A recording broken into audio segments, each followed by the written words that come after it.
Okay, so DIS is a bit more complicated. We've installed DIS on this computer. You have to first run this server over here.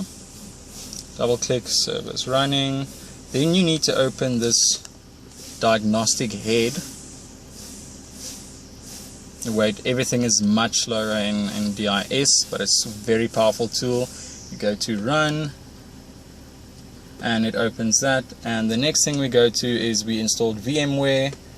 We go to the DIS VMware. You can see VMware is just there at the top, and we wait for that to open. You can see this is still running in the background. VMware is open, and we start the virtual drive. Just double click on it. Any day now. Click. Sorry, open it twice. Maybe a problem. I clicked twice. That's fine. Just click OK. And now you wait.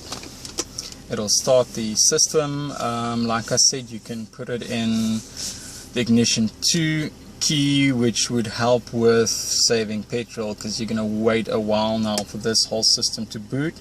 This is the actual system that they use in the factories. A bit more complicated, but much more precise. So what we have here is it's just loading quickly.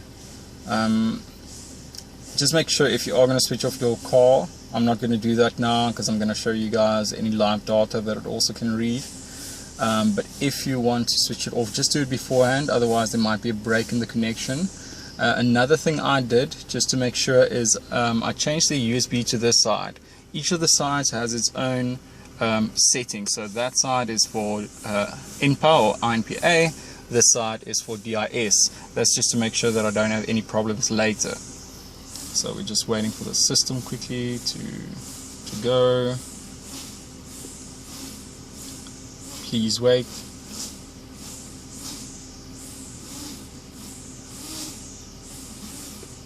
Sounds like a Honda outside, but I think it's just someone's weed eater.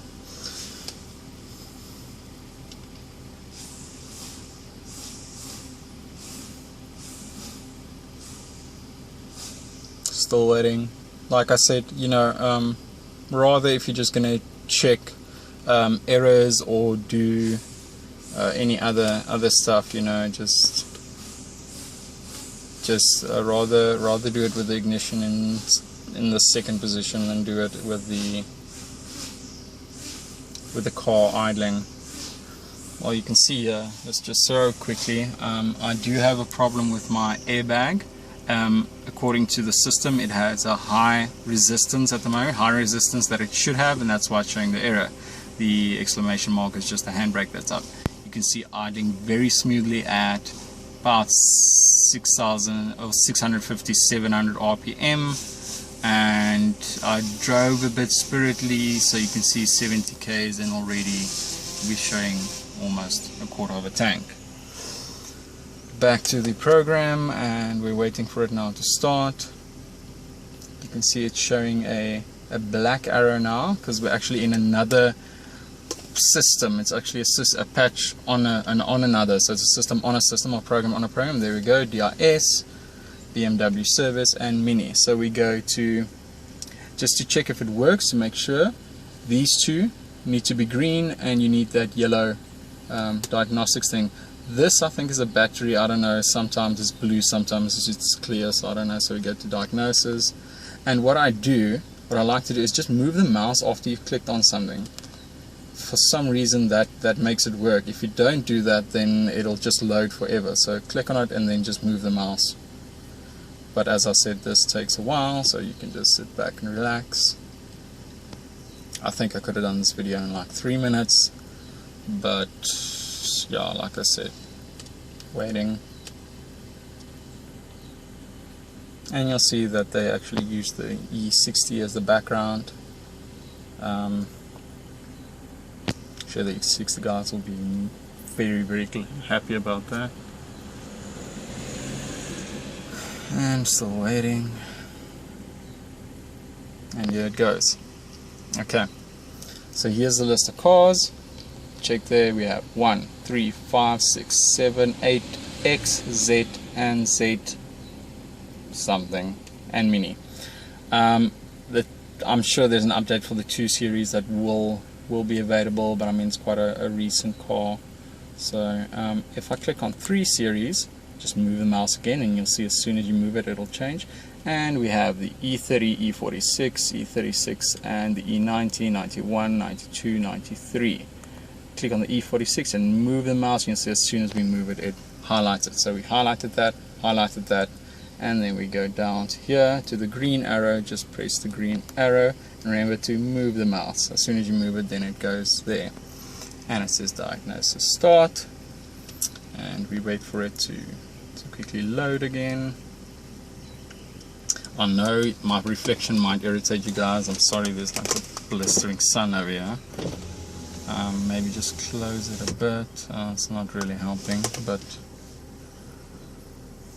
the sun isn't eating me up anymore. Okay, if it's going to show this message, it just says something about battery volts. Just say okay, that's fine, and move the mouse again after you clicked.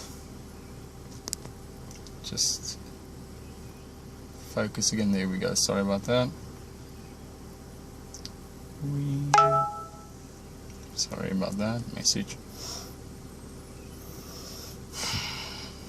You guys better hope that this computer's battery just holds out. I think it was like 50% when I started. Actually using a Sony Vaio, what I did is I actually put Windows XP on the computer. I wasn't sure if this was going to work without VMware, so I actually did VMware as well on the XP, actually running XP on XP. So it sounds more complicated than it is. Don't worry about that. That was just to make sure that it works. And we're still waiting.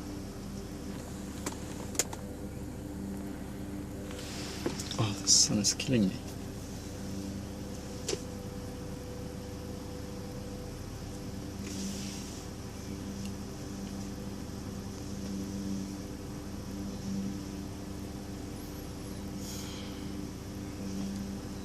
Waiting.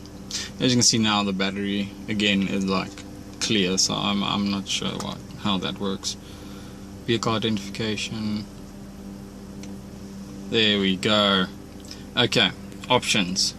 As you can see, shows 46, 328, M52, and the version and my VIN number, which I'll quickly skip.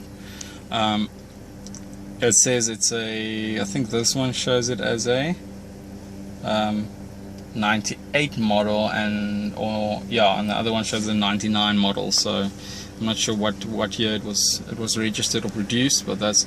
Then you have the drive system. You can see again there we have DME, the GM5 model, and the vehicle immobilizer, the EWS, all those things. That's the first one, the drive. Then we have the chassis. Those are your options, and then also we have the body. So you have three categories to choose from, and you can see there's much more options available than the others. What you can do is you can go down here, and if you say the quick test, you'll actually scan every module over here, and it'll tell you exactly what's wrong. So if anyone wants to actually wait and see what the errors are, I'm not sure if we should do that or just test certain things, but let me show you. If you click on the DME, highlight it, just click it once and move your mouse, you'll see it show a little box will come up, and it'll ask you, do you want to do a quick test? You can either choose OK or cancel. It'll just scan it quickly and just see if there's any problems, but there's no need, if you want to do it, you can do it. Just highlight it and then go down, just press OK. It doesn't want to leave me alone now, and you'll see it show a little arrow showing that it's testing it now, and because I know there's a problem, it'll show a little exclamation mark. So we go down here, and you can see there are other options here like test and run and all those things, and you can see more options.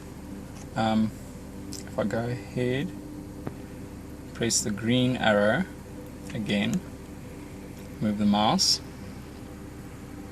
and we wait, you'll see it shows some of the contents here.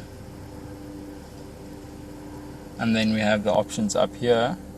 And if you quickly go to engine, just highlight engine, move your mouse, just wait for it.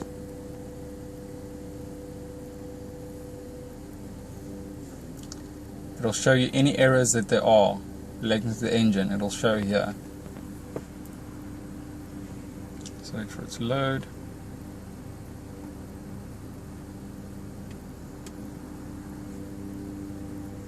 Apparently this is the V57 version. If you have, just show that we don't have automatic gearbox, we have manual, don't have the Japanese version, we have the Euro version. Just press OK and move the mouse. Like I said, we have the V57 version doesn't apparently do the Vanos test. We can actually do the test with the car switched on. The V44 apparently has that option. So you can see now it just says there were general. Earlier yesterday the car had a problem and it wouldn't start at the first try. I don't know why, and it just started on here. But if we go to the other things here, what I want to show you what's quite impressive, if I just go down this list, just move the mouse so it actually goes down. We go to steering. I think it was steering. Let's just wait for it to load. It'll actually tell you there was noises. Like it doesn't know what something's wrong, but something's not right. You know, it made a noise. Not really sure how to react to that. Go to the rear diff. I don't think there's something wrong with the rear diff. Oh yeah, I think it was on the chassis and the suspension. If I click there, quickly check there, and I know there's something wrong with my front axle. I know there's a bit of not a vibration at high speeds, but if you go over a bump, it shakes a bit. It's like something sounds a bit loose, but not actually loose like, you know, the control arms or something like that. It just sounds. And then it shows here, it detected play in the front axle area. I mean, how the hell does it know that? Noise in the front axle area and detected play in the front axle area, which means obviously I think some of my bushes there are worn. Obviously not my control arm bushes because I replaced those recently, but maybe, you know, other bushes relating to the sway bar, any of those things. So it's quite a sophisticated piece of kit, this. Then obviously down here you have some measuring systems where you can actually, if you press on that, it goes to measuring system. Some sort of error here. I don't think we can use that at this stage. Oh yeah, because you have the multimeter, oscilloscope and all those things. Let's go back quickly. Back. There we go. Actually, I have to tell it what to do. Go to control unit instructions down here.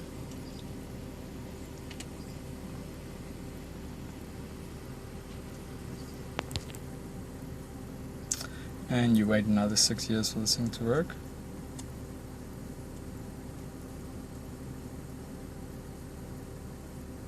Remember, this is just an introduction. I haven't even started to scratch the surface of how DIS and those things work. I basically had it for about a week, and I'm sure there's a lot more you can do with it. But it's just an introduction to show you what these things are capable of. It's much more sophisticated. Like I said, it'll read an error. What it will tell me is what PASoft will do. PASoft will tell me, like I told you with the airbag, PASoft will tell me, listen, your front left airbag is showing a problem. What this will do, it will actually tell you, listen, it's a front left airbag. What the problem is that you actually have a too high resistance in the system. And you can come here, read fault memory. If you go here, and it will actually read the fault memory. Just click it once, and then we just wait, and it'll show you no fault stored because I cleaned it this morning. But if you go, apparently this thing isn't. I promise you that's how I see it. That's how I look at the moment. But it says no fault stored. Why is this thing not working? Anyway,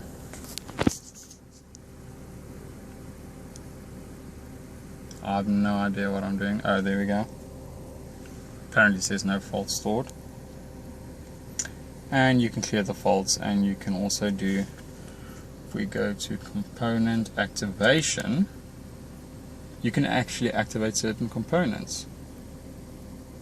So if I want to check, you can actually clock fuel injectors. You can actually, oh yeah, I forgot to move the miles after I clicked. Come on.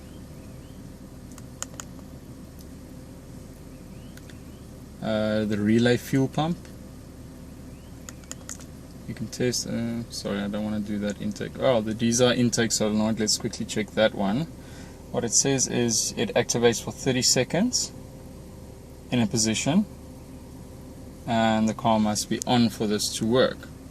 So we activate it, and let's see what happens. Hope the car doesn't explode.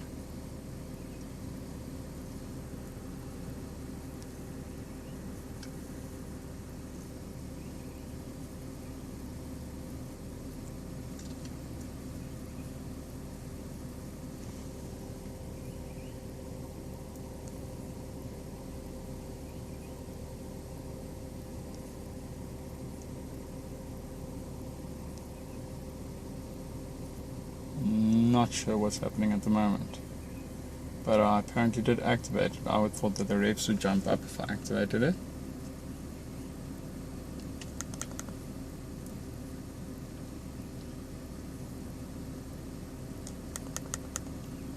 Let's check another one. This thing doesn't want to work now. I don't know if it's busy.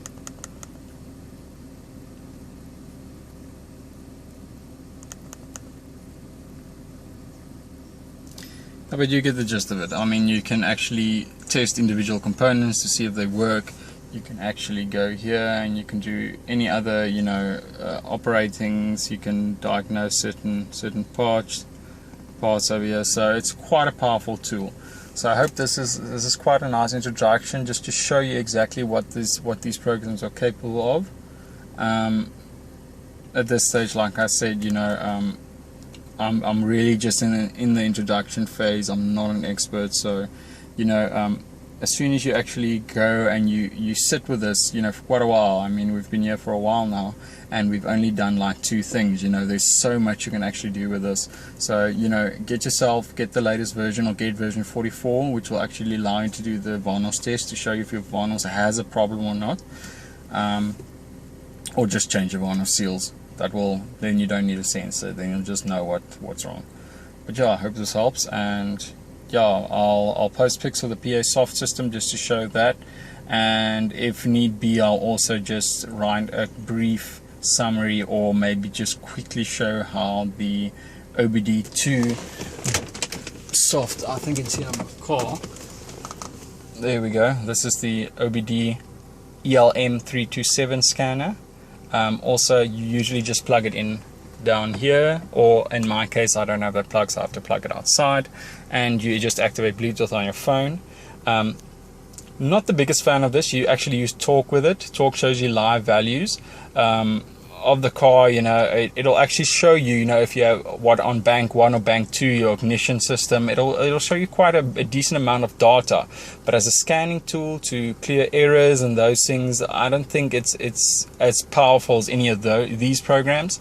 But quite a nice tool just to check, you know, if the car is running correctly. If you have the, you can actually freeze frame or freeze certain settings just to make sure that everything is right. You can actually do logs where it actually sets up an Excel spreadsheet to show you exactly what the values were at certain times. So you can actually, if you have RPM on the one side and you have your intake temp values and all those things, you can actually do that comparison data, you know, if you into those things. You know, with this it's quite a bit more tricky, but like I said, with this, you know, I use Torque Pro and Car Doctor, I think is the other one, or something like that, or Engine Doctor, or I'll just check what the app is called. But you know, and you can check certain different values of the car while it's driving, just to make sure everything's running fine.